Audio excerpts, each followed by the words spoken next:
1.5 करोड़ की साड़ियों के लिए उन्होंने आपको हायर किया Yes. टू फाइंड आउट कि चोर कौन है। बॉलीवुड सेलिब्रिटी थी, उनके मैनेजर आए थे पहले, तो मैनेजर ने बोला कि हमारी मैडम की साड़ियां चोरी हो गई हैं। फिर उन्होंने बोला कि नहीं, मैडम की जो साड़ियां थी they were around 1.5 crore of rupees, they were original Patan patola design, उनके पास उनके जनरेशन से चलती आ रही थी। फिर उन्होंने बताया कि और I am not talking about normal person, I am talking about a Bollywood celebrity. हमें लगा कि ठीक है, हाई प्रोफाइल मैटर है और वैल्यू केस की ज्यादा है, तो we can undertake this case. इस सर्कल में ना लोग पुलिस में नहीं जाते ज्यादातर, वो क्या करते हैं कि अवॉइड करते हैं मीडिया इशू की वजह से कि अननेसेसरली मीडिया में लीक होगी, वो प्राइवेट डिटेक्टिव्स को, रिलायबल प्राइवेट डिटेक्टिव्स को हायर करते हैं। तो हमारे पास आए, then we met this celebrity, तो उन्हें मुझे बताया कि नमन मेरी इमोशनल वैल्यू अटैच्ड है, हमारे घर में 3 लोग हैं और एक हमारा कुक है, एक हमारा सर्वेंट है घर का, ठीक है, और एक हमारा ड्राइवर है, ये 3 लोग हैं। और साड़ियां जो चोरी हुई है ना, मैंने अब रियलाइज करी, बिकॉज कबर्ड में एक जगह पे वो स्टैक रहती थी। One day she just realise कि हाँ ये 15 साड़ियां उसमें मिसिंग है, ठीक है।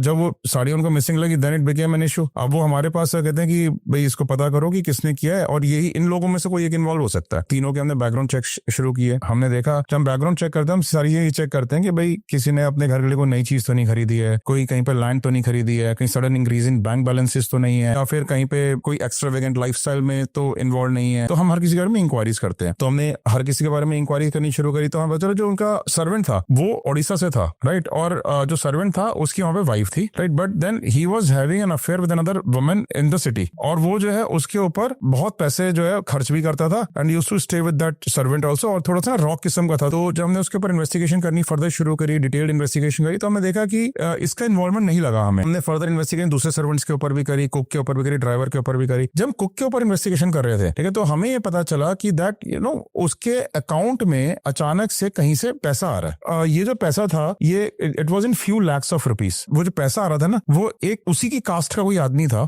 उससे आ रहा था। फिर हमने जिसके पास से उसके पास पैसा आ रहा था ना, उसके ऊपर इन्वेस्टिगेशन करनी शुरू करी। तो हमने देखा कि उसका गांव में उसका कजन है, ब्रदर के बारे में हमने फर्दर इन्वेस्टिगेशन शुरू करी कि that he is maintaining relationship with one of the sari dealers in Surat. फिर हम लोग उस साड़ी डीलर के पास गए। फिर हमने क्या किया कि अगली बार हमने उसके बारे में रिसर्च कर ली, साड़ी डीलर के बारे में, तो हमने एक अपनी फीमेल अंडरकवर एजेंट को भेजा उससे साड़ियां खरीदने के लिए। और फीमेल अंडरकवर एजेंट ने जाके उसको बोला कि भाई मुझे तो ओरिजिनल पाटन पटोला की साड़ियां ही चाहिए। तो उसने क्या किया कि मैम आपको कल आना पड़ेगा, मैंने कहीं पे रखी हुई है, गोडाउन से मंगानी पड़ेंगी। अगले दिन जो साड़ी डीलर था हमारे ट्रैप में आ गया, उसने साड़ियां लाके दिखाई और हमारी क्लाइंट वाली सारी साड़ियां लाके दिखा दी उसने कि ये मेरे पास ये डिजाइन है, ये डिजाइन। हमने स्पाई कैमरा से उनकी सारी रिकॉर्डिंग्स बना ली, और हमने जो स्पाई कैमरा से उन साड़ियों की रिकॉर्डिंग बनाई, ठीक है, वो हमने क्लाइंट को भेजी वहीं से कि क्या ये साड़ियां आपकी। तो उन्होंने बोला हाँ ये मेरी साड़ियां हैं, ठीक है। तो हमने उसी टाइम पे अगले दिन दोबारा से डील करने के बहाने से वहां पे हम लोग गए, ठीक है, वहां की लोकल पुलिस को हमने बुला लिया, थाने में लेकर उसको डिटेन कराया। जब उसकी डिटेंशन कराई कि उसने किससे खरीदी, ऑब्वियसली उसके भाई का नाम आना था, भाई को वहां पे पुलिस ने उसके भाई को बुलाया। सारी साड़ियां 1.5 करोड़ की रिकवर हो, सारी 1.5 करोड़ की साड़ियां रिकवर हो गई।